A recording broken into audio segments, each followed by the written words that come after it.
찬양하시겠습니다.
때로는 넘어져도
힘내 찬양드립니다.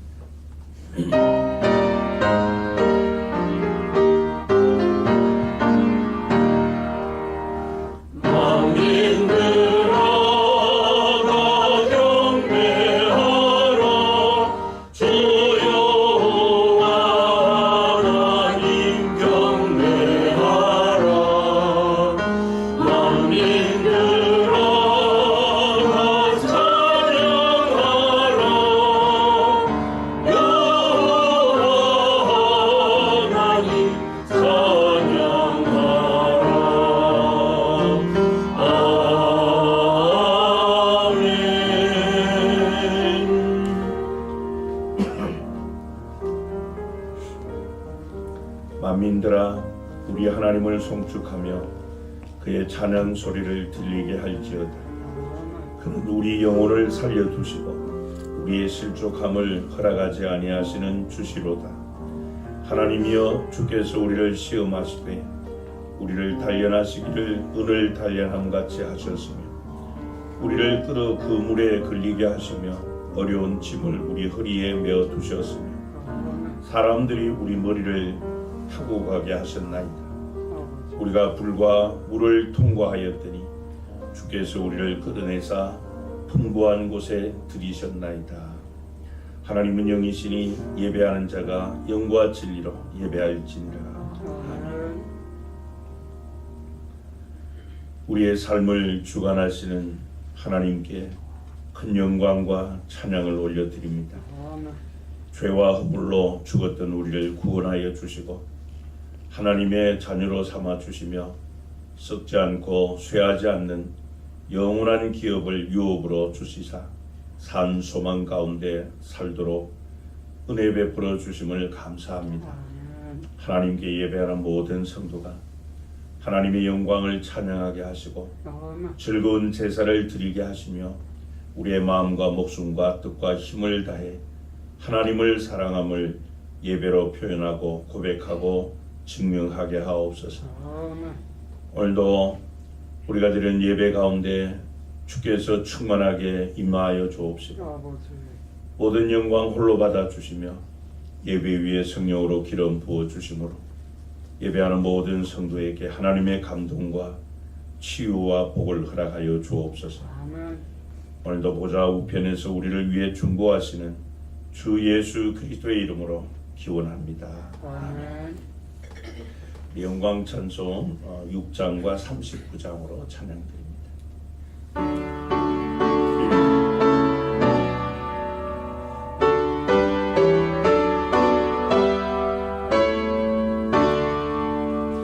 목소리 높여서 주 찬양하여라.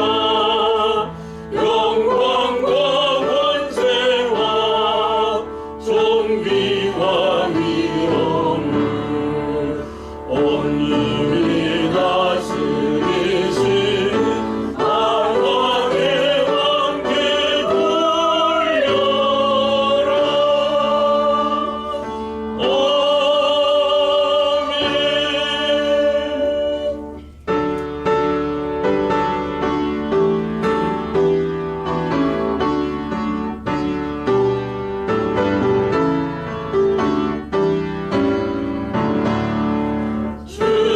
승리를 받으려 모인 성도들 저 크신 뜻 깨닫게 하옵소서. 내 고통의 멍에를 다 벗게 되니 날 구속하시네 찬양하리. 주를 곁에서 인도하시니 그 거룩한 나라가 이루어지네. 떠나기와 싸워서 늘 승리하니 그 영광 주께 돌려 찬양하리. 주리의 방패와 창검 대신 나 승리의 주님을 따르리라.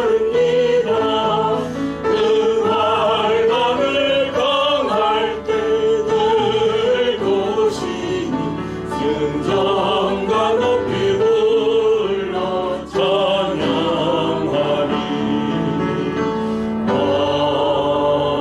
아멘.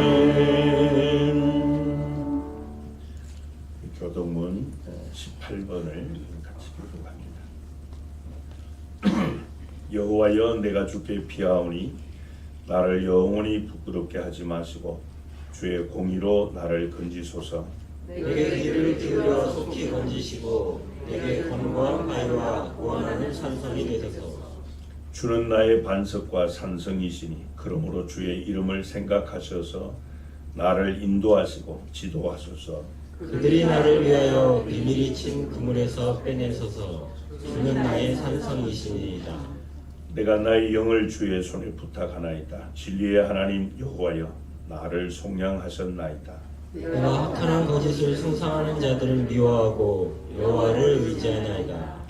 내가 주의 인자하심을 기뻐하며 즐거워할 것은 주께서 나의 고난을 보시고 혼란 중에 있는 내 영혼을 아셨으며 나를 원수의 수중에 가두지 아니하셨고 내 발을 넓은 곳에 세우셨음이니이다. 아멘. 사도신경으로 믿는 바 신앙을 고백합니다.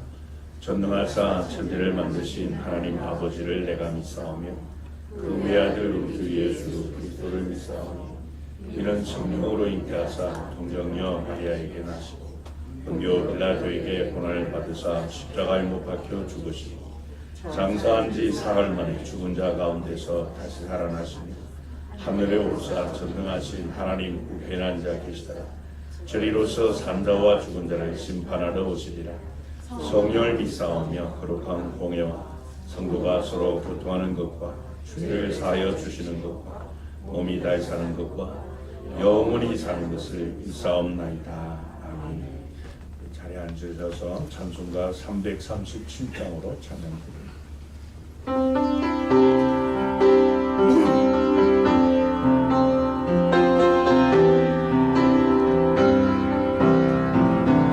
내 모든 시험 무거운 짐을 주 예수 앞에 아뢰이고 근심에 쌓인 날 돌아오사 내 근심 모두 맡으시네. 무거운 짐을 나 홀로 지고 견디다 못해 쓰러질 때 불쌍히 여겨 구원해 주리. 은혜의 주님 오직 예수. 내 모든 괴로움 당신은 알라. 주 예수 앞에 아뢰이면 주께서 친히 갈구해 주사 넓으신 사랑 베푸시네. 무거운 짐을 나 홀로 지고 견디다 못해 쓰러질 때 불쌍히 여겨 구원해 주리. 은혜의 주님 오직 예수. 내 짐이 점점 무거워질 때 주 예수 앞에 아뢰이면 주께서 친히 갈구해 주사 내 대신 짐을 져주시네. 무거운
할렐루야. 우리 하나님께 찬양함이 선함이요 찬송함이 아름답고 마땅하도다. 여호와께서 예루살렘을 세우시며 이스라엘의 흩어진 자를 모으시며 상심한 자를 고치시며 저희 상처를 싸매시는도다. 사랑과 은혜가 충만하신 하나님, 온 세상과 우주 만물을 주님의 계획과 질서에 따라 창조하시고 거룩한 뜻 가운데 지금까지 인도해 오심을 찬양합니다. 만물의 주인 되시는 하나님께서 말씀으로 세상을 창조하시고 흙을 손으로 빚어 인간을 만드사 그 코에 생기를 불어넣으셔서 선한 자유의지를 주시고 마음껏 주님을 찬양하게 하셨습니다. 온 마음과 정성을 다해 주님을 예배하고 찬양합니다. 주님의 높고 위대하심을 이 자리에 모인 모든 영혼이 찬양하고 또 찬양합니다. 오늘 어린 양의 보혈에 의지하여 주님께 나아가는 우리에게 하늘의 신령한 은혜를 허락하여 주시고 이 시간 하나님을 보고 듣는 은혜를 내려 주시옵소서. 우리의 죄를 불쌍히 여기고 싸매어 주시는 하나님, 매일 매순간 알면서도 지은 죄가 있고 모르고 지은 죄가 있습니다. 익숙해진 세상의 문화 속에서 지은 죄가 쌓이고 쌓여갑니다. 그러나 온전한 회개로 주님께 나아와 입술을 열어 나의 죄를 고백할 때 십자가에 달려 죽으시고 부활하신 예수 그리스도의 보혈로 우리 모두의 죄가 깨끗게 됨을 믿습니다. 이 시간 우리의 죄를 용서하시고 하늘로부터 거룩한 장막으로 우리를 덮고 정결케 하옵소서. 눈에 보이지 않는 바이러스로 인해 예배와 공동체 생활이 큰 어려움 가운데 있었습니다. 많은 성도들이 믿음에서 떠나가고 문을 닫은 교회들이 늘어나고 있습니다. 그러나 주님, 고난의 풍랑이 우리에게 소망이 되고 더욱 큰 믿음으로 주님을 사모하게 되었습니다. 세상의 핍박이 심해질 때 믿음은 더욱 커지고 온 세계로 흩어지며 전파되었습니다. 하나님, 주님께서 예비하신 본향으로 우리가 돌아갈 때까지 어떤 상황과 어려움 속에서도 하나님 말씀을 전하고 증거하는 삶을 살게 하옵소서. 하나님의 인도하심으로 우상의 나라 태국에 반타포 지교회를 설립하였습니다. 온 생애를 바쳐 복음을 전하는 선교사님과 후원하는 많은 믿음의 성도들이 있습니다. 너무나 강력해 보이는 우상의 세력들로 인해 믿음의 열매가 명확히 보이지 않아도 십자가에 달리사 죽음을 이기시고 사단의 머리를 부순 예수 그리스도의 보혈의 능력을 바라봅니다. 태국의 세속된 문화에 물든 청소년들이 주님을 듣고 보고 만나게 하여 주시옵소서. 눈을 들어 존귀한 주님을 바라보고 천국의 소망을 가지며 태국 사회를 변화시키는 새벽 이슬 같은 청소년들로 자라게 하옵소서. 이 땅의 위정자들을 보시옵소서. 악한 지도자들이 나라와 민족을 전쟁의 포화 속으로 몰아넣어 가정과 사회를 피폐하게 만들고 있습니다. 다윗과 같이 요셉과 같이 하나님을 두려워하고 하나님의 뜻에 따라 치리하는 선한 지도자들을 세워 주시옵소서. 선한 주님의 능력이 반드시 승리한다는 것을 온 세상에 증명하사 이 세상에 온전한 평화를 주시고 하나님의 창조 질서를 따라가는 바른 가치관을 가진 세상으로 변화되게 하옵소서. 성자 하나님, 예수 그리스도의 핏값으로 세우신 독산교회를 축복하시는 하나님, 마음과 정성을 다해 주님을 예배합니다. 독산교회에 사도행전의 비전을 주시고 길과 진리와 생명 되신 예수 그리스도를 닮아가는 공동체로 삼아 주셨습니다. 우리 교회가 지역사회의 복음화를 이루는 모퉁이 돌이 되어 거룩한 하나님의 나라를 이루어가게 하옵소서. 할렐루야 성가대의 온전한 찬양을 받아주시고 김영환 목사님을 통한 하나님의 말씀이 우리 모두의 영과 혼을 찔러 쪼개는 능력으로 임하여 주옵소서. 예수님이 보이신 기도의 습관처럼 말씀에 의지하여 힘든 몸과 마음을 가지고 성전 문턱을 넘은 하나님의 자녀들에게 따뜻한 위로와 사랑으로 감싸 주옵소서. 너희에게 평강이 있을지어다 말씀하시는 예수님의 품 안에서 온전한 치유를 경험하는 예배의 시간 되게 하옵소서. 이 모든 기도 지금도 성부 하나님 우편에서 우리를 위해 중보하시는 거룩하시는 예수 그리스도의 이름으로 기도드립니다. 아멘.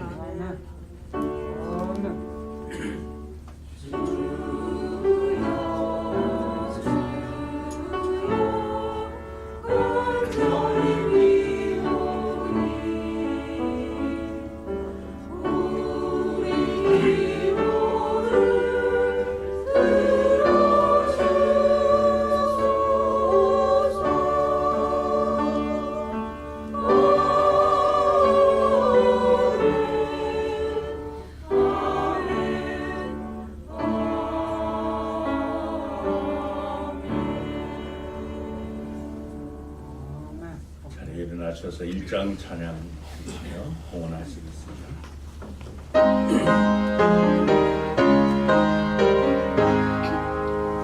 만복의 근원 하나님 온 백성 찬송 드리고 저 천사여 찬송하세 찬송 선무 성자 성령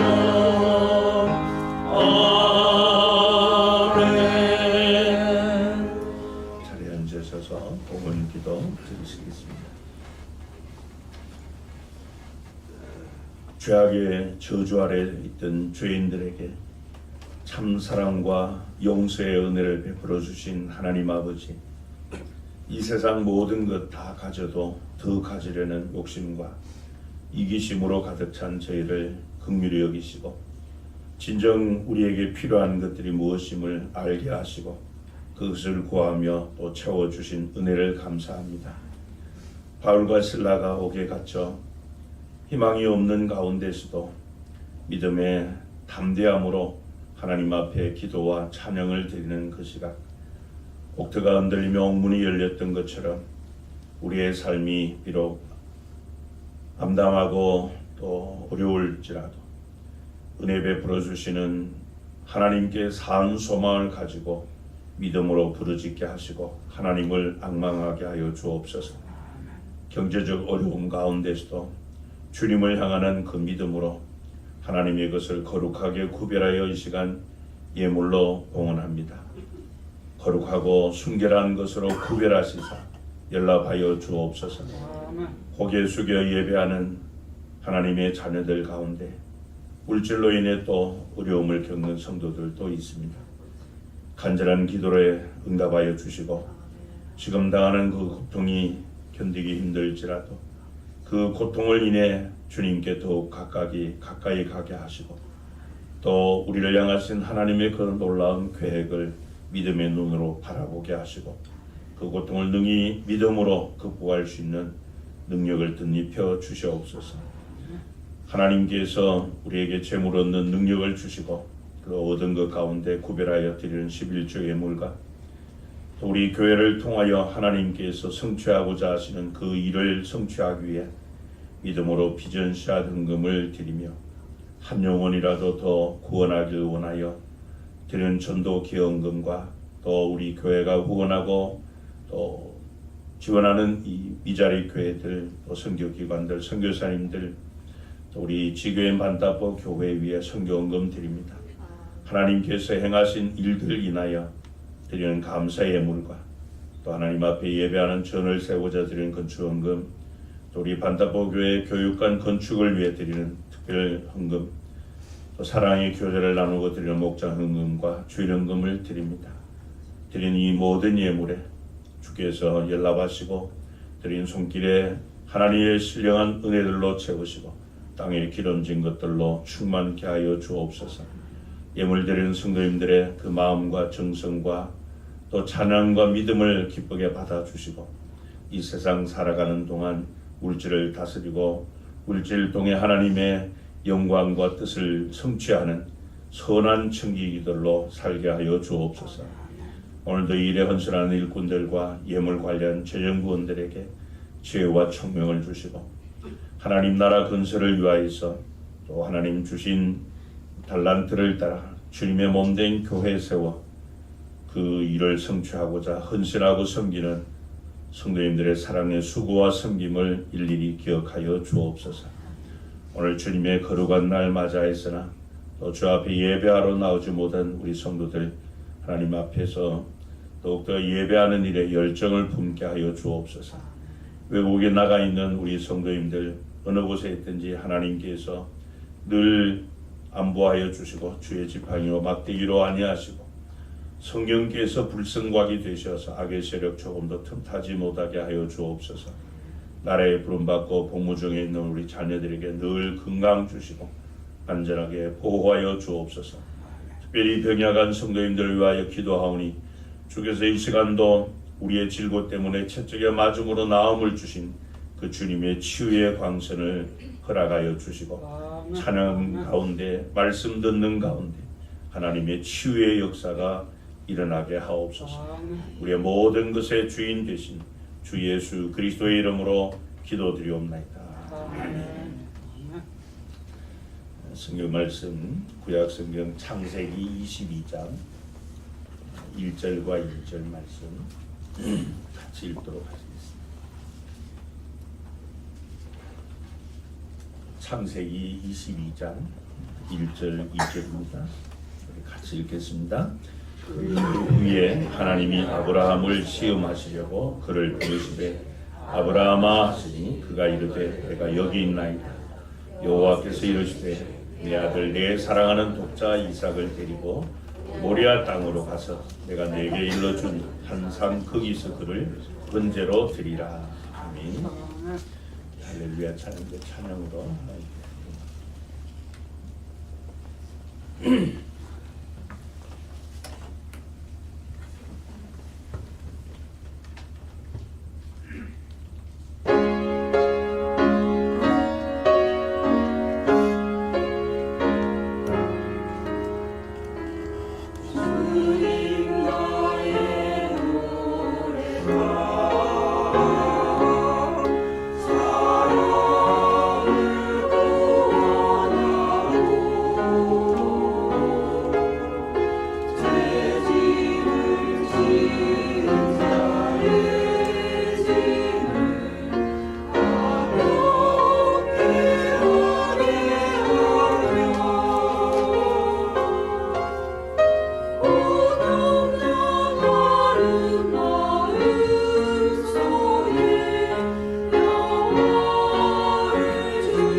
기도 드리시고 말씀 나누도록 하겠습니다.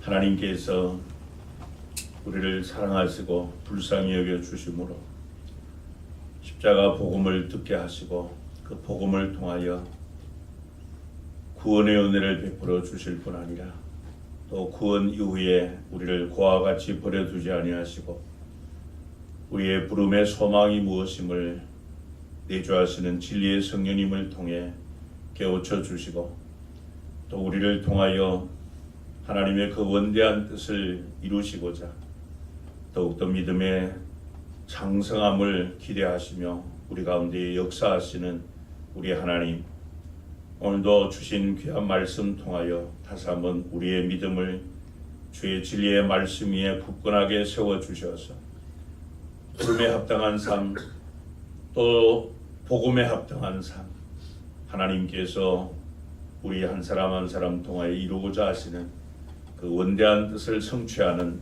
믿음의 사람으로 우리를 굳건하게 세워 주시옵소서. 주 예수 그리스도의 이름으로 기도하옵나이다. 아멘.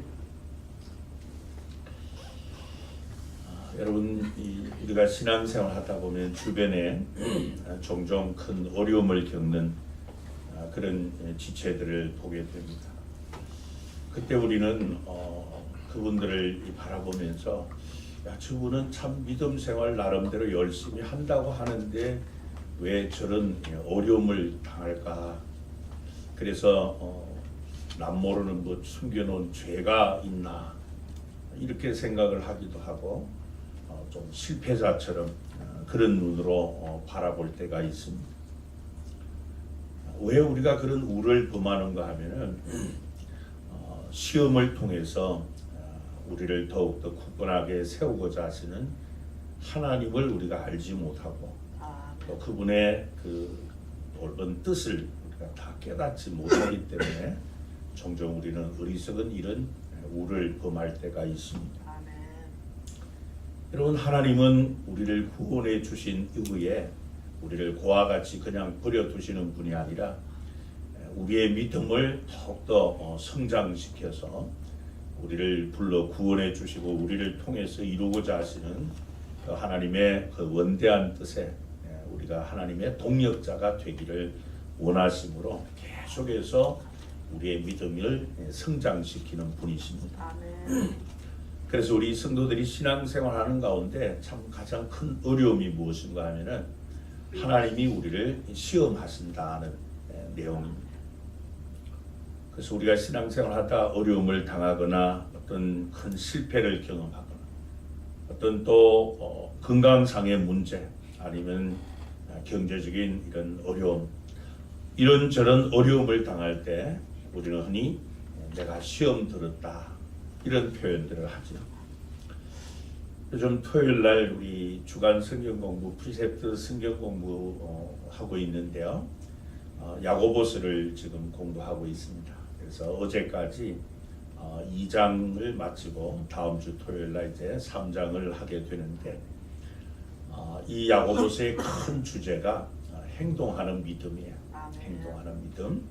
그래서 1장에서는 이 행동하는 믿음은 시험 앞에서 시험을 어떻게 대처하느냐 하는 것이 1장에서 다루는 내용입니다.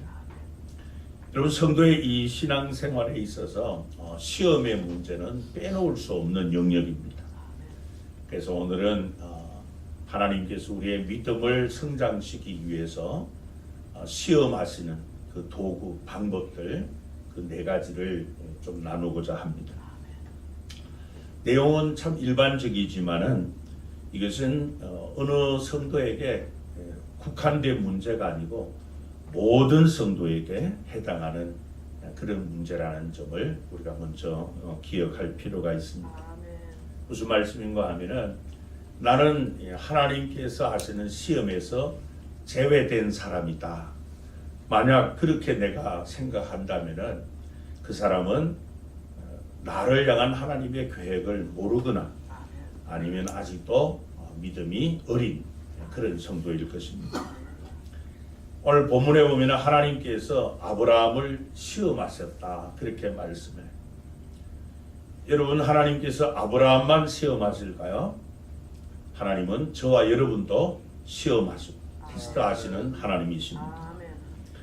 그리고 왜 하나님께서 우리를 시험하실까 하는 것이죠. 결론부터 말씀드리면 우리의 믿음 성장을 위해서 우리의 유익을 위해서 하나님은 우리의 믿음을 테스트하십니다. 그래서 나의 믿음을 자라게 하기 위해서 이 시험이라고 하는 이 도구를 통해서 하나님께서 나의 삶 가운데 역사하신다는 것이죠. 그렇다면 하나님은 우리의 믿음 성장을 위해서 도대체 어떤 시험의 종류들로 나를 테스트하시는가 하는 것이에요. 첫 번째는 우리에게 가장 흔한 것입니다. 하나님은 이 고난을 통해서 우리의 믿음 성장을 위해 나를 시험하십니다. 여러분, 우리 신앙생활하는 가운데 이 시련과 문제들, 고통과 또 견디기 힘든 이런 상황들, 이것은 우리가 부인할 수 없는 인생의 한 면입니다. 그래서 사도 베드로는 베드로전서 1장 6절 7절에 말씀하기를 그러므로 너희가 이제 여러 가지 시험으로 말미암아 잠깐 근심하게 되지 않을 수 없으나 오히려 크게 기뻐하는도다.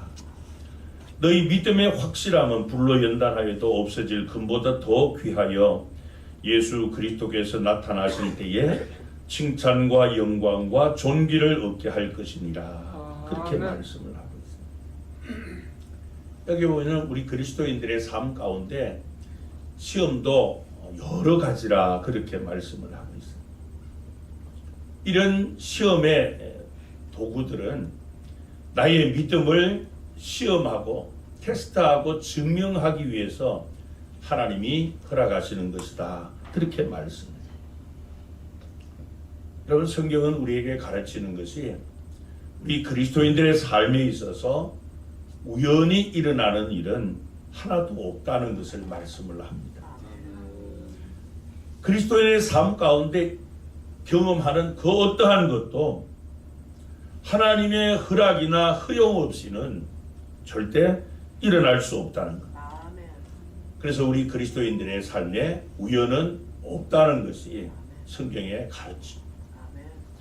하나님께서 예루살렘에 행하신 그 어떠한 일도 이유 없이 행한 일이 없다.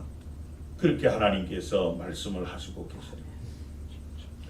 때로는 믿음이 무엇인가, 때로는 우리가 하나님을 더 알게 하기 위해서 하나님은 우리에게 여러 가지 방법으로 시험을 하시는데 그 가운데 하나가 고난이라는 겁니다. 어려움이라는 거죠.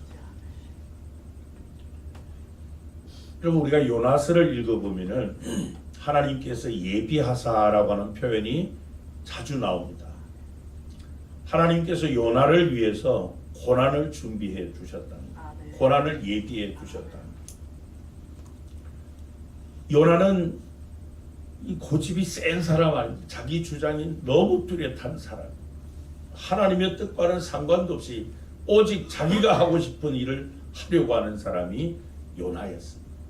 그러나 그 요나도 하나님이 준비하신 그 고난 앞에서 완전히 삼킴을 당하고 마음에 내키지는 않지만은 하나님께 사로잡혀서 그 일을 하게 됩니다. 여러분, 때로는 하나님께서 우리를 위해서 고난을 준비하십니다.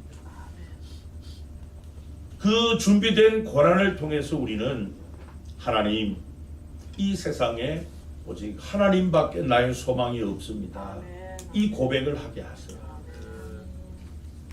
그러니까 결국 하나님께서 허용하시는 이 고난은 우리의 믿음을 테스트하고 우리의 믿음을 성장시키기 위한 하나님의 도구요 방편이라는 것입니다. 만약 여러분 우리 인생살이가 너무 쉽고 단조롭다면은 굳이 우리에게 믿음이 필요하지 않을 겁니다. 그래서 하나님께서는 이 고난을 사용하시는 거죠. 이사야 48장 10절에 보면은 보라, 내가 너를 연단하였으나 은처럼 하지 아니하고 너를 고난의 풀무불에서 택하였느라. 그렇게 말씀을 해요. 여러분, 대장장이가 불을 지펴서 용광로에 풀무에 불을 세게 해서 온도를 높이는 것은 그 용광로에 집어서 녹일 그 물체의 이물질, 불순물을 다 빼내고 순수한 것을 남게 하기 위해서 용광로의 불의 온도를 높입니다. 그러니까 이 용광로의 불이, 풀무의 불이 뜨거우면 뜨거울수록 더 불순물이 제거되고 마지막 순수한 것들이 남게 되는 겁니다. 이렇게 하나님께서는 우리의 믿음을 더욱더 온전하게 하시고 또 구비하게 하시기 위해서 이 고난이라고 하는 용광로 같은 고난을 당신의 도구로 사용하신다는 것이죠. 그러면은 우리에게 하나님께서 믿음 성장을 위해서 허락하시는 이 고난이 우리에게 왔을 때 우리가 어떻게 감당하고 대처해야 될 것인가? 그게 이제 야고보서 1장에서 우리가 다뤘던 내용들인데요. 여기 야고보서 1장 2절 3절에 보면은 내 형제들아 너희가 여러 가지 시험을 당하거든 어떻게 여기라고 말씀을 합니까? 온전히 기쁘게 여기라. 이는 그 이유를 말씀하고 있습니다. 왜 우리가 고난 가운데 온전하게 기쁘게 여겨야 되는가? 그 이유는 너희 믿음의 시련이 인내를 만들어내는 줄 너희가 알미라. 그렇게 말씀해요. 이 야고보 선생은 말을 하기를 우리에게 이런 여러 가지 고난의 문제들이 다가오면 여러분 온전하게 기쁘게 여기십시오. 그렇게 말씀을 해요. 왜 그렇게 해야 된다고요? 이 고난을 통해서 인내라고 하는 이 덕목, 그것이 우리 가운데 생성되도록 하나님께서 우리와 함께 하시고 내 가운데서 이 고난 가운데 하나님이 일하시기 때문이다. 그렇게 말씀을 하고 있어요. 여러분, 우리 하나님은 우리 한 사람 한 사람을 향한 놀라운 계획을 창세전부터 가지고 계심을 믿으시기 바랍니다. 우리 한 사람은 한 사람을 위한 하나님의 분명한 목적이 있습니다. 그래서 이 야고보는 말하기를 여러분이 고난을 당하거들라 온전히 기쁘게 여기십시오. 이 고난 자체를 감사하고 기뻐하라는 것이 아니에요. 내가 고난 가운데 있다는 그 사실을 기뻐하라는 것입니다. 왜냐하면은 내가 진정으로 믿음이 성숙되기를 원한다면은 그 고난 가운데서 하나님이 기대하시는 것은 기뻐하며 감사하는 것이라. 기뻐하며 감사하는 것. 그래서 사도 바울이 빌립보서 4장 4절에 말합니다. 주 안에서 항상 기뻐하라. 내가 다시 말하노니 기뻐하라. 그렇게 말했습니다. 그래서 이 고난을 통해서 하나님께서 나의 믿음을 테스트하시고 나의 믿음을 성장시키기 위해서 고난을 주실 때는 그 고난을 통해서 하나님께서 나를 어떻게 빚으시는가, 거기에 대한 믿음과 확신을 가지고 어떻게 반응하라고요? 기뻐하며 감사하라. 그렇게 말씀해요. 그럴 때 이 고난을 통해서 우리의 믿음은 하나님의 계획대로 더 성숙해진다는 것입니다.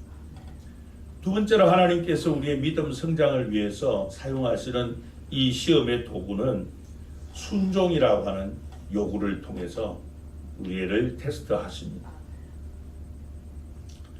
오늘 본문에 보면 하나님께서 아브라함을 시험하시는데 그 시험의 내용이 무엇입니까? 백세 얻은 사랑하는 독자 아들 이삭을 내가 지시하는 한 산 거기에 가서 번제물로 바치라고 하는 시험입니다. 여러분, 아브라함에게 이삭이 어떤 사람입니까? 하나님께서 아브라함에게 약속해 주신 언약의 자손이에요. 내 아들로 말미암아 민족의 열국의 아버지가 되게 해주겠다. 내 후손을 저 하늘의 별처럼 저 바닷가의 모래알처럼 많게 해주겠다. 그 약속을 해준 언약의 자식이 바로 이 이삭이었습니다. 근데 이 이삭을 하나님 앞에 번제물로, 번제는 여러분 우리가 아는 것처럼 제물을 완전히 죽여서 화제로 하나님 앞에 드리는 제사입니다. 그러면 아브라함이 나이가 지금 100세가 훨씬 넘었는데 어떻게 자녀를 낳고 하나님의 언약이 어떻게 성취돼요? 인간적 이성과 판단으로 볼 때 하나님께서 우리에게 순종을 요구하시는 이 시험은 대부분 다 불가능하다. 그렇게 생각하는 것을 통해서 하나님은 우리를 시험하십니다. 어떤 성경학자가 신약 성경을 잘 봐도 이 우리가 그리스도인들이 순종해야 될 명령이 1050가지나 된다고 이야기를 합니다. 근데 여러분 그 내용들 가운데 우리가 이해할 수 없는 것처럼 보이는 것들, 그것을 만약 내가 순종하고 따른다면은 너무 거북하고 불편하고 도저히 불가능할 것 같은 그런 명령들이라. 예를 들면 원수를 사랑하라.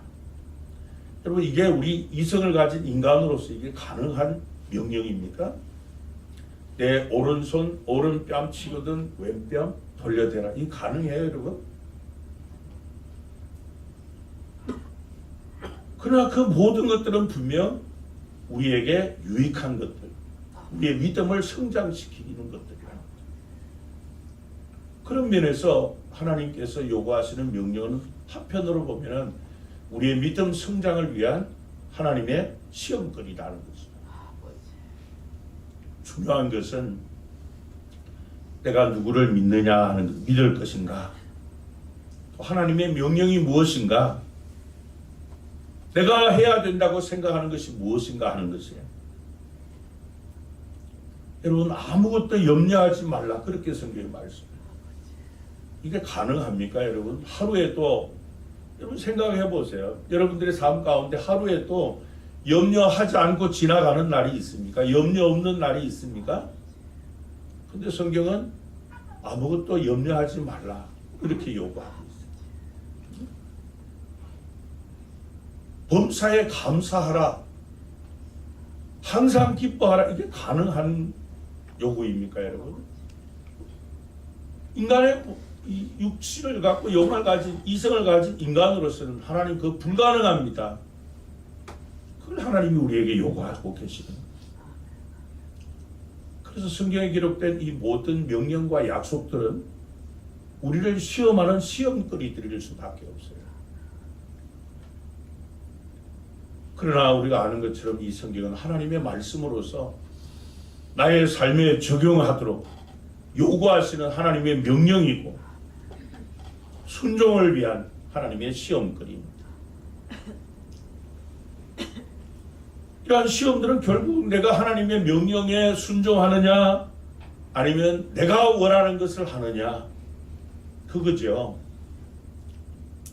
여러분, 우리는 하루에도 순간순간 내주하신 성령님께서 주시는 소욕이 있습니다. 마음에 소원을 두고 행하게 하시는 것이 있어요. 그때 우리는 성령께서 나에게 주시는 이 성령의 소욕에 따라 순종할까, 아니면 그것을 소멸시키고 내가 원하는 대로 할까? 여러분, 어떻습니까? 여러분들은 성령께서 주시는 소욕을 따라 행하는 삶의 영역이 더 많고 큽니까? 아니면 내가 하고 싶은 대로 하는 것이 더 많습니까? 하나님께서 400여 년 애굽에서 종살이하던 이스라엘 백성을 크신 능력과 표심팔로 구출하셔가지고 그들이 가나안 땅에 들어가는 그 40년 동안 매일같이 이 안식일을 빼고는 매일같이 하나님께서 하늘에서 비를 내리듯 만나를 주셨습니다. 그래서 출애굽기 16장 4절에 보면요, 하나님께서 이스라엘 백성에게 약속을 주십니다. 매일같이 너희들에게 만나를 주는데 어떻게 준다고요? 하늘에서 비가 오는 것처럼 매일마다 주겠다는 거예요. 그 약속을 하시며 하나님이 하시는 말씀이 뭡니까? 하루에 필요한 일용할 양식만 거두어드리라.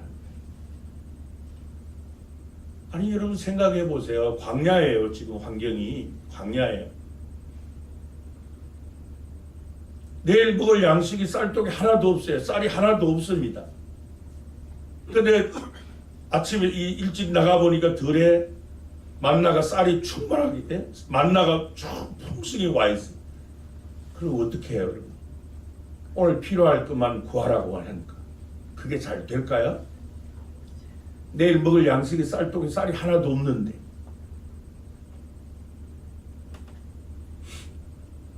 하나님께서 이 만나를 통해서 출애굽한 이스라엘 백성을 시험하시는 거예요. 하나님을 믿고 의지하도록 그 훈련을 위해서 그 시험을 하시는 거죠. 결국 우리를 먹이시고 기르시는 분이 하나님이심을 알게 하려고, 확신하게 하려고 이 만나를 통해서 하나님께서 이스라엘 백성을 시험하십니다. 하나님의 명령에 순종하느냐 불순종하느냐, 그것을 하나님께서 보시기 위해서 때로는 우리에게 고난을 통해 시험도 하시고 불가능할 것 같은 것을 요구하시며 순종을 통해서도 우리를 시험하시는 하나님이십니다.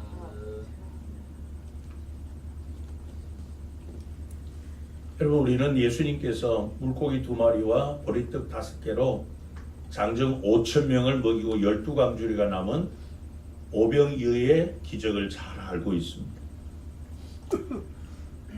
예수님께서 늦은 시간까지 당신에게로 모여든 많은 사람에게 이 말씀을 가르치다 보니까 저녁 시간이 되었어요. 밥 먹을 때가 됐는데 이들을 그냥 돌려보낼 수가 없습니다.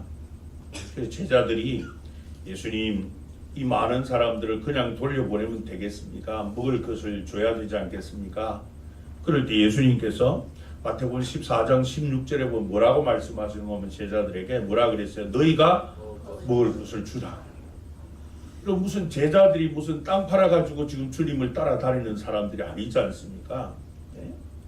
그야말로 하루하루 그렇게 주님을 따라다니며 살고 있는 제자들인데, 제자들의 입장에서 볼 때 주님이 명령은 불가능한 일이에요. 제자들의 믿음을 주님이 시험하시는 거예요.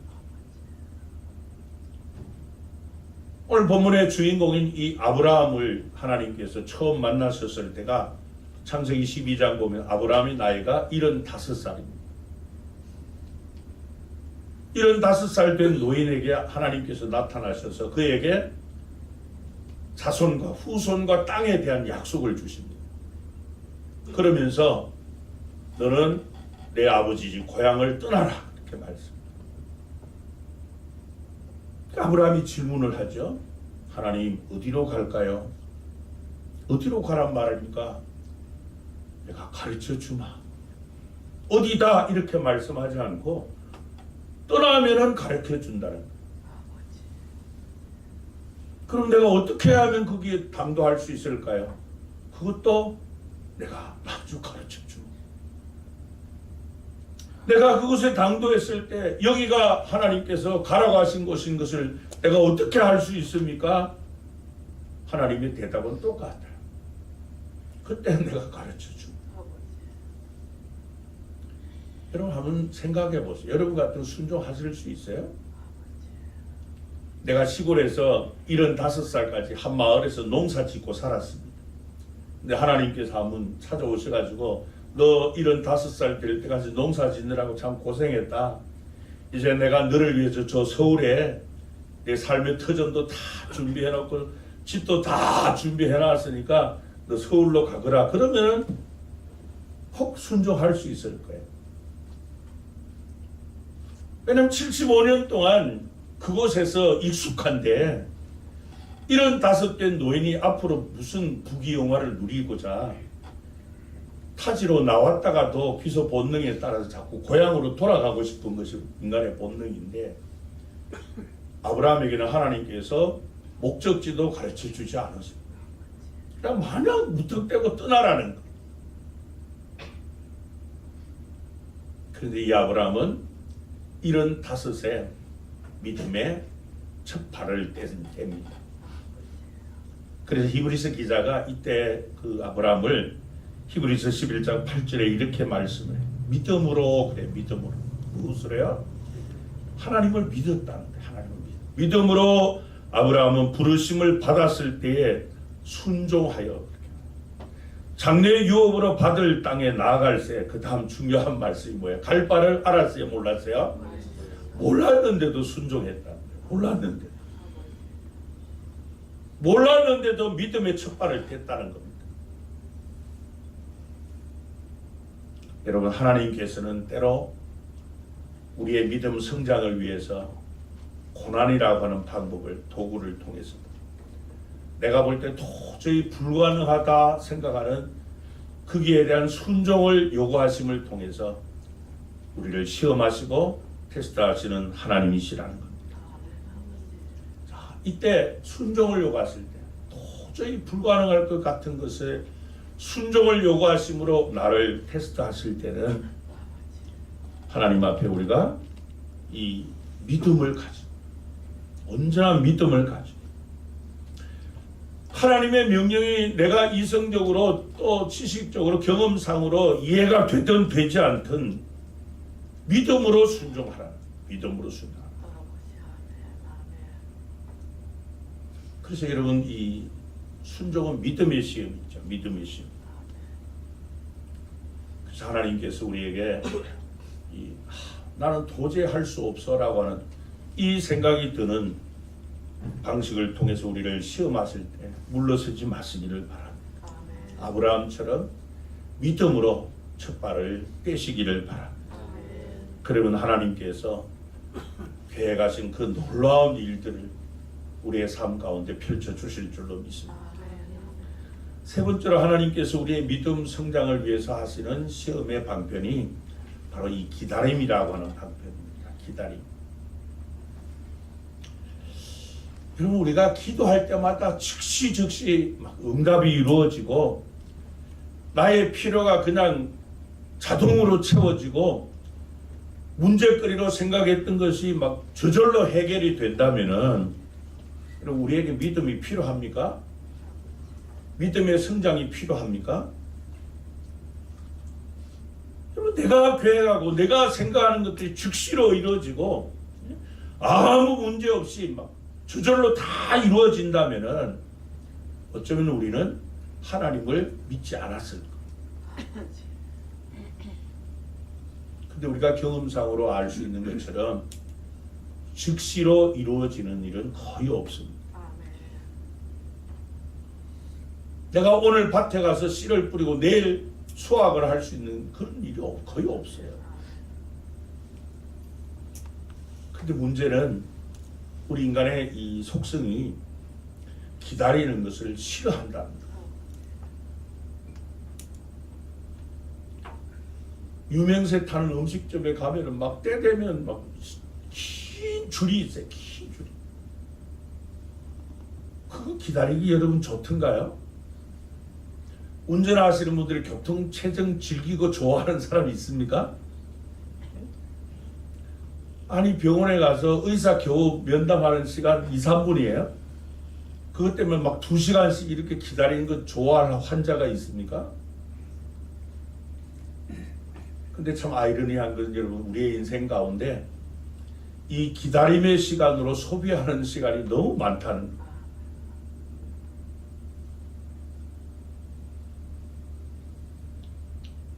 근데 여러분 하나님께서는 이 기다림을 우리의 믿음의 성장을 위한 방편으로 사용하신다는 겁니다.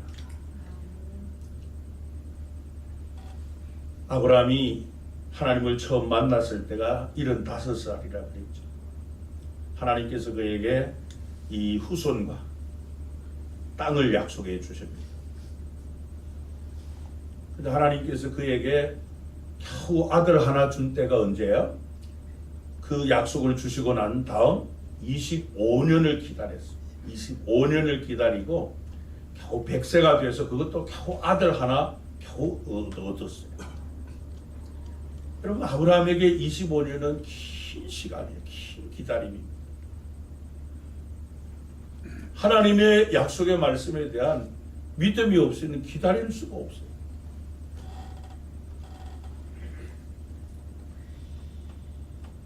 출애굽한 이스라엘 백성이 애굽에서 약속의 땅 가나안에 가는 것은 늦어도 한 달이면 갈 수 있는 거리예요. 빨리 가면 한 2주면 갈 수 있는 거리입니다. 그 당시 교통 걸어서. 근데 얼마나 걸렸어요? 우리가 아는 것처럼 이들은 출애굽 후에 광야에서 40년을 보내요. 왜 이 이스라엘 출애굽한 이스라엘 백성에게 40년이 필요했는가?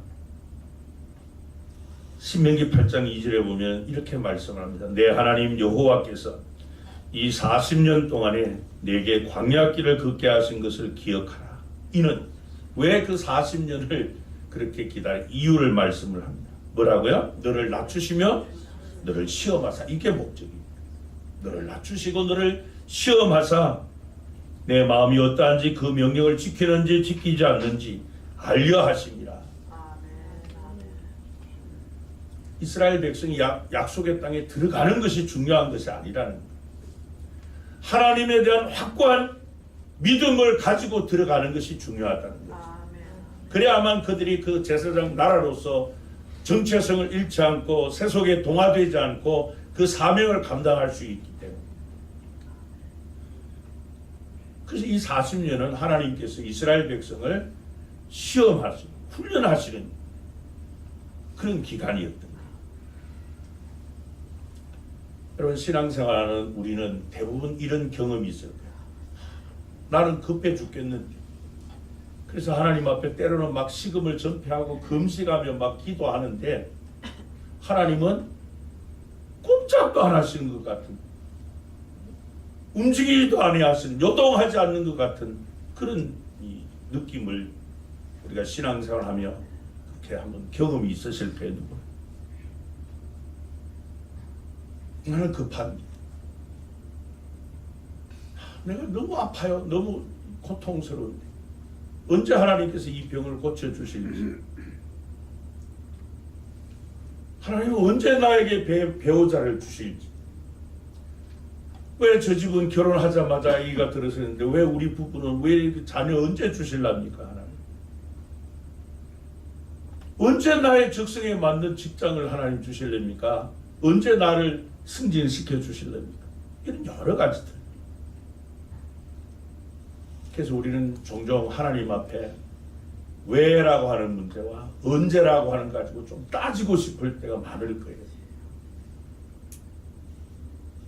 근데 여러분, 한번 곰곰이 생각해 보시길 바랍니다. 하나님께서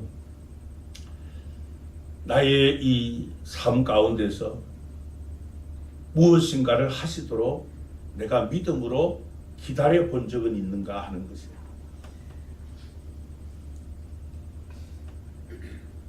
뭔가 곧 끝날 것 같기는 한데 아직도 계속 진행 중인 것.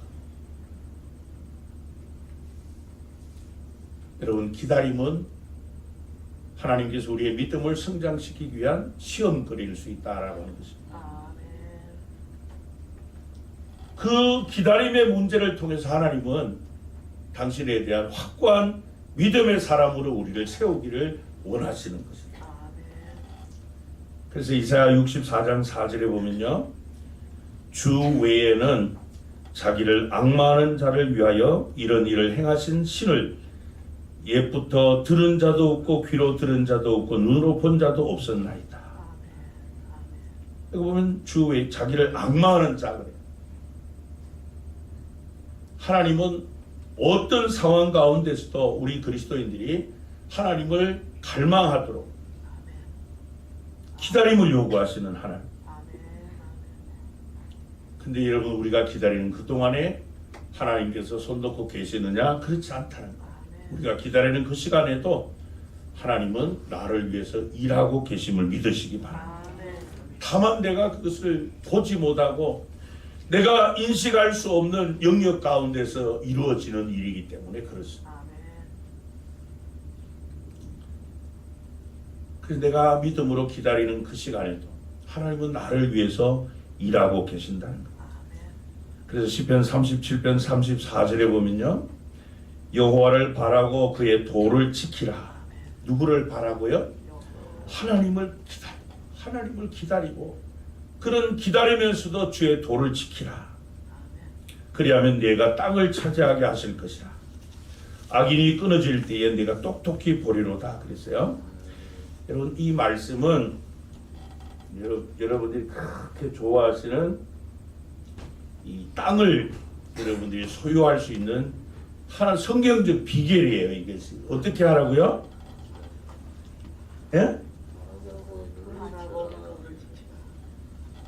하루아침에 막 부자 되기 원하시는 분들 있나요?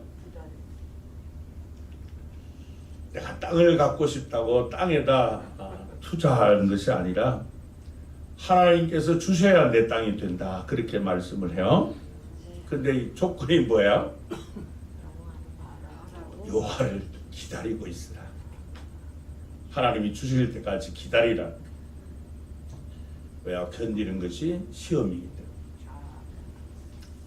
기다림은 하나님의 시험이에요, 여러분. 그래서 여러분 이 기다림을 통해서 기다림의 시험, 기다림의 도구를 통해서 하나님께서 나를 이 시험하실 때는 하나님에 대한 산 소망을 가지고 인내하시기를 바랍니다. 그러면 우리는 그 시험, 기다림의 시험을 잘 통과하고 하나님께서 주시는 더 믿음이 성숙해야만 경험할 수 있는 그런 신앙의 영역들을 하나님께서 우리에게 허락해 주실 것입니다. 마지막으로 하나님께서 우리의 믿음 성장을 위해서 사용하시는 시험의 도구가 물질이에요. 재물입니다. 여러분 이 그리스도인에게 하나님께서 하시는 이 물질, 재물을 통한 시험은 대부분의 성도에게 가장 민감하고도 예민한 큰 시험거리예요.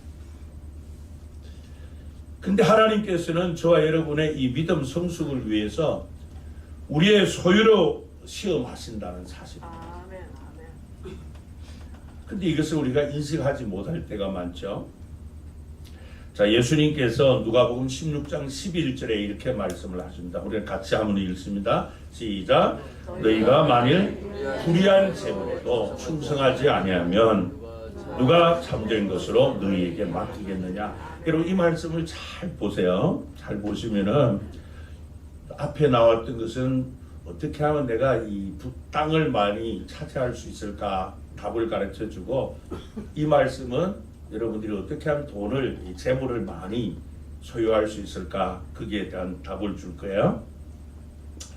예수님께서 이 재물과 신앙의 관계를 지금 설명을 하시면서 성경이 가르치는 진리를 이야기하고 계십니다.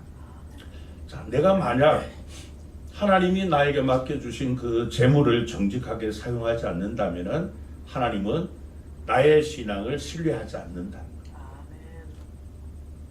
그러니까 이 재물은, 물질은 하나님께서 나의 믿음 성숙을 위한 시험거리라는 거죠. 하나님께서 나에게 얼마만큼의 복을 주시느냐, 그것은 바로 하나님께서 나에게 맡겨주신 이 재물을 어떻게 사용하느냐, 거기에 따라서 결정된다 하는 것이 예수님의 가르침이에요.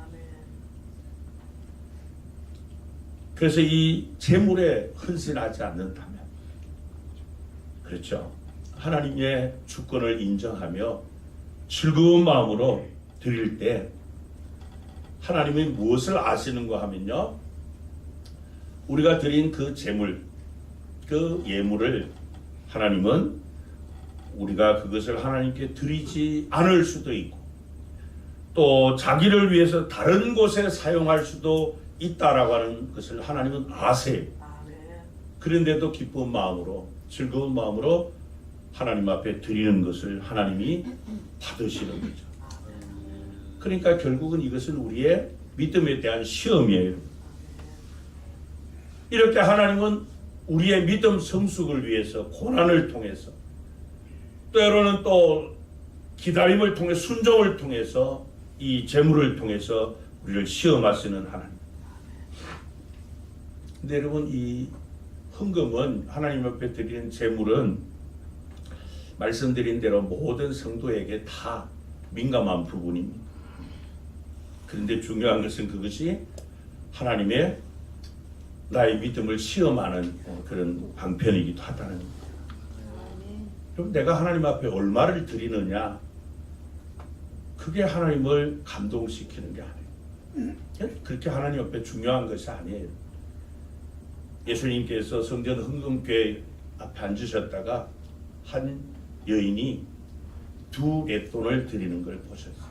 그 렙돈이라고 하는 것은 우리나라로 말하면은 그 화폐 단위가 제일 낮은, 예를 2원 뭐 이런 의미예요. 2원 아니면 20원 뭐 이런 의미예요.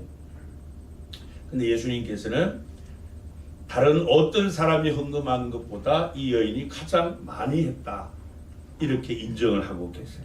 그러니까 여러분 우리가 하나님 앞에 얼마를 드리느냐, 그건 그렇게 하나님 앞에 중요한 것은 아니에요. 고린도후서 8장 7절 8절에 보면요, 오직 너희는 믿음과 말과 지식과 모든 간절함과 우리를 사랑하는 이 모든 일에 풍성한 것 같이 이 은혜에도 풍성하게 할지니라. 내가 명령으로 하는 말이 아니요 오직 다른 이들의 간절함을 가지고 너희의 사랑의 진실함을 증명하고자 함이로라. 그렇게 말씀합니다. 사도 바울이 고린도 교회 성도들을 권면을 하면서 이 마게도냐 지방 성도들의 그 간절함으로 헌금하는 그것을 비교하며 교훈을 주고 있습니다.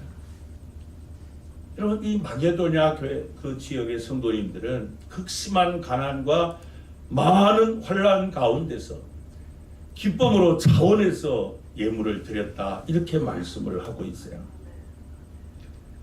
그러니까 여러분, 이 헌금은, 하나님 앞에 드리는 예물은 나의 신앙을 테스트하는 것일 뿐만 아니라 내가 하나님을 사랑하는 것을 증명하는 하나의 또 다른 시험이라는 것이에요. 그런 면에서 보면 우리가 하나님의 주권을 인정하며 자원해서 즐거운 마음으로 하나님 앞에 예물을 드릴 때 결국 우리의 믿음은 성숙해진다는 것이죠. 여러분, 성경에 보면은 즐거움으로 하나님 앞에 드리는 이 장면이 아마 이 역대상 29장일 겁니다. 이 역대상 29장에 보면은 다윗과 그 백성이 하나님의 성전을 건축하고자 자원해서 예물을, 헌금을 드리는데, 이때 다윗 왕과 이스라엘 백성이 드린 이 자원해서 즐거운 마음으로 드린 헌금이, 그 재물이 오늘날 우리나라 이 화폐 단위로 환산을 하면은 약 한 4,800억 원 정도 됩니다. 아무도 안 놀라지네. 4,800억 원이 아니에요, 여러분. 얼마라고요? 4,800억, 12억 불 정도. 12억 불 정도. 그러니까 이건 인류 역사상 가장 거대한 건축 헌금. 이때 역대상 29장 14절에 보면은 다윗과 백성들이 이 하나님 앞에 즐거운 마음으로 예물을 드리고 난 다음에 다윗이 이런 고백을 합니다.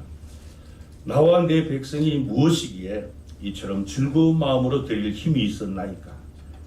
모든 것이 주께로 말미암아 싸우니 우리가 주의 손에서 받은 것으로 주께 드렸을 뿐입니다. 그렇게 말씀을 해요.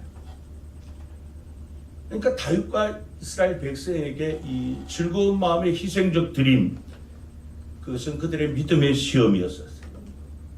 동시에 하나님을 향한 사랑의 증명이기도 했다는 것이죠. 여러분, 우리가 주님을 사랑합니다, 또 내가 믿음이 있습니다 라고 하는 이것이 표현이 하나님 앞에 드리는 예물로 표현된다는 것이죠. 그런 차원에서 우리가 하나님 앞에 드리는 예물은 우리의 믿음을 드리는 것이고 우리의 마음을 드리는 것이에요. 돈을 생각하면은 누구나 다 시험 들어요. 여러분, 도둑질 해가지고 무슨 헌금하는 거 아니잖아요.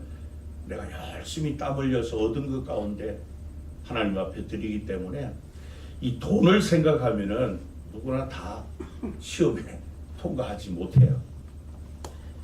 근데 나를 향한 하나님의 사랑을 생각하고 또 주님의 교회를 통해서 하나님이 이루실 그 원대한 뜻 성취를 우리가 생각하고 나에게 하나님께서 베풀어 주신 은혜와 사랑을 생각할 때 그걸 우리가 드리는 것이 하나님 앞에 송구스러운 마음이죠. 그래서 자원하는 마음으로 즐겁게 하나님 앞에 드리는 거예요. 그래서 늘 우리가 하나님 앞에 이 예물을 드릴 때도 이런 마음이 있기를 바랍니다. 그런 마음이 있는 성도가 하나님 앞에 더 믿음이 성숙한 성도라는 것이죠. 말씀을 맺습니다. 여러분, 하나님께서 여러분들의 믿음을 성장시켜 주시기를 원하십니까? 그러면 반드시 하나님은 여러분들을 시험하신다. 여러분들의 믿음 성숙을 위해서 뭘 하신다? 시험을 하시는데 때로는 고난을 통해서, 때로는 내가 도저히 불가능하다 하는 것을 요구하시는 순종을 통해서, 때로는 나는 답답해 죽겠는데, 나는 급해 죽겠는데 하나님은 기다리라고 하시네. 하나님께서 산 소망을 두고 기다림을 통해서 우리를 시험하기도 하십니다. 내가 그토록 아끼는 재물을 통해서도 우리는 하나님께서 우리를 시험하시는 것입니다.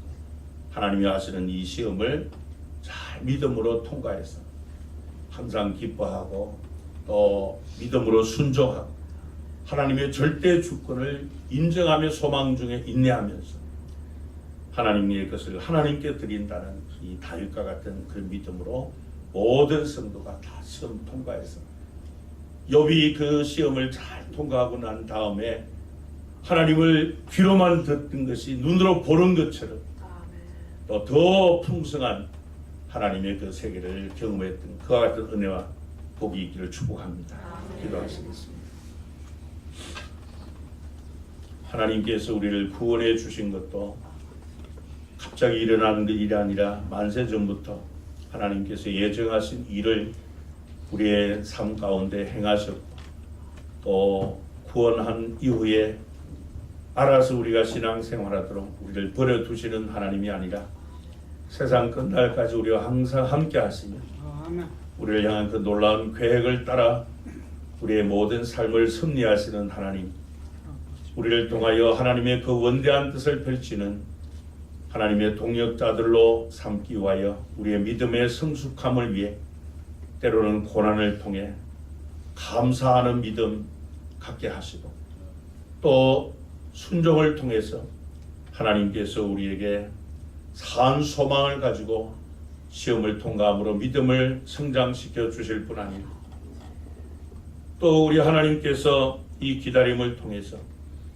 우리에게 하나님의 절대 주권을 인정하는 믿음을 갖게 하심으로 믿음을 성장시켜 주시고 하나님께서 맡겨주신 예물 주의 것임을 기억하며 주께 받았으니 주께 돌려드린다라고 하는 다윗과 같은 이런 믿음을 통해서 시험을 잘 통과한 이후에 우리 모든 성도가 욥이 경험한 그런 결말을 모두 얻게 하여 주옵소서. 우리를 위해 놀라운 계획대로 우리의 삶을 섭리하시는 주 예수 그리스도의 이름으로 기도합나이다. 아멘. 우리 찬송가 342장으로 찬양합니다.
내일부터 5월이 시작되는데요.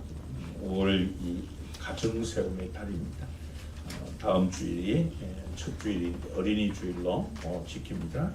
오전 2부 예배 시간에 우리 교회학교 어린이들과 함께 예배 드리도록 합니다. 내일부터 이제 5월 시작되는데요. 내일이 5월 월삭입니다. 월삭 새벽 기도회 있습니다. 새로운 한 달 또 기도로 시작하시기 바랍니다. 또 계속 광고 드리는 것처럼 우리 교회 지교인 태국 이 치앙라이에 있는 반타보 교회 교육관 건축이 거의 끝나갑니다. 이제 5월 30일에 헌당식 하려고 준비하고 있습니다. 제가 이제 예산 계획을 하다 보니까 우리 교회에서 세운 예산보다 조금 초과될 것 같아서 여러분들이 좀 기도하는 마음으로 차원에서 다음 주에 좀 필요한 것들 우리 게시판에 좀 게시해 놓겠습니다. 헌신해 주시면 고맙겠습니다. 또 혹시 그 헌당식에 같이 참석하시기 원하는 분들은 오늘까지 좀 말씀해 주시면 좋겠습니다. 그래야만 계획을 세우고 진행하는데 많은 도움이 될 것 같습니다. 이번 주 금요일이 5월 5일입니다. 그래서 어린이날이라서 이번 주 금요 기도회는 쉽니다. 그래서 기도하실 분들은 밤에 자유롭게 나오셔서 기도하시면 좋겠습니다. 그리고 우리 강윤자 권사님 당신의 나라에서라고 하는 주제로 전시회 합니다. 5월 4일부터 5월 21일까지 저 광명 KTX역 부근에 있는 갤러리 광명에서 전시합니다. 전시 시간은 매일 오전 10시부터 오후 6시까지고요. 또 월요일은 휴관합니다. 그래서 어반브릭스라고 하는 곳에서 4층에서 전시회 있습니다.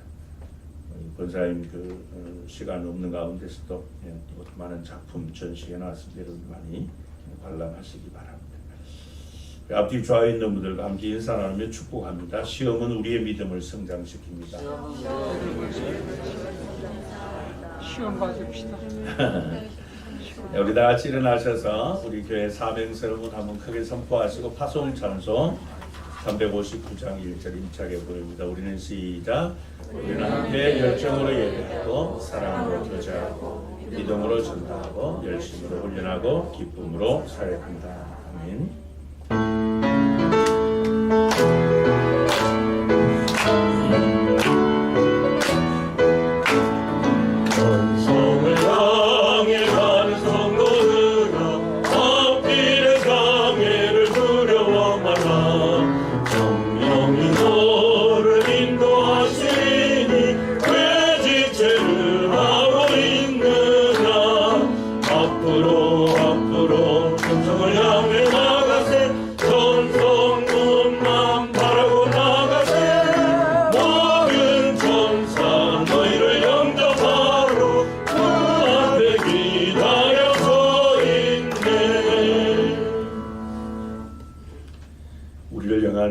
놀라운 계획을 가지고 우리의 삶 가운데 그 계획을 펼쳐가시는 하나님 아버지의 그 사랑하심과 또 우리에게 그 놀라운 은혜를 공급해 주신 주 예수 그리스도의 은혜와 세상 끝날까지 우리와 항상 함께 하시며 성부 하나님의 깊은 뜻을 알고 마음에 소원을 두고 행하게 하시는 성령 하나님의 소욕을 따라 우리의 믿음 성장을 위해 고난을 통해 또 순종을 요구하심으로 기다림을 통해 예물을 통해서 우리의 믿음을 시험하실 때 하나님께 감사하는 이 믿음과 또 소망 가운데 인내하며 하나님의 절대 주권을 신뢰하고 모든 것이 주께로부터 왔다는 이 다윗과 같은 믿음을 통해서 하나님 주시는 이 시험을 잘 통과하여 욥이 얻은 그 결말을 얻을 뿐 아니라 마지막 날 주 앞에 서는 그날 칭찬과 영광과 존귀함을 얻기를 원하는 우리 모든 성도들과 성도님들의 가정과 경영하는 산업과 주님의 몸된 교회 위에 우리 지교인 반타보 교회 위에 오늘 이 시간도 온 천하에 다니며 만민에게 복음을 전하는 선교사님들과 그들의 사역 위에 이제로부터 영원토록 함께 있을지어다. 아멘. 아멘.